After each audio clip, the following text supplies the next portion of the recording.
Hi guys! For today's video, pupunta kami ng Ilocos Sur. Magstay kami doon for 2 days. 2 days lang kami doon pero yung gamit namin parang pang 1 linggo na. Ang laki kasi ng sasakyan namin tapos open air pa, o diba? Madaling araw nga kami umalis para hindi mainit sa daan. Umalis kami ng 3:30 ng madaling araw tapos nakarating na kami ng 7 yata yun ng morning. Dito nga pala kami mag-i-stay sa family house ng asawa ng kapatid ko. At ang laki nga ng bahay nila, kasyang-kasya nga kami kahit ang dami namin. At ayan nga yung mga pamangkin ko, sarap ng buhay, pa-cellphone lang. Tapos ayan, knockdown yung mga driver namin after nila mag-almusal, nagsipagtulog na sila. Tapos yung iba naming mga kasama, dito naman sila nagtambay sa likod kasi nga malamig nga daw dito.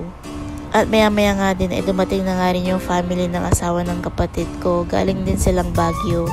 Ang dami nga nilang dalang mga pagkain kaya kahit kakatapos lang namin ng almusal ay merienda na naman.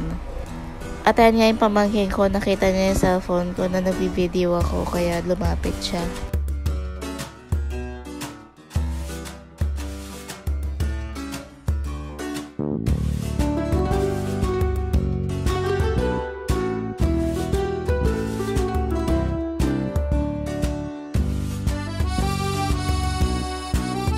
After naming mag-lunch, pumunta naman kami sa resort dito malapit lang sa kanila.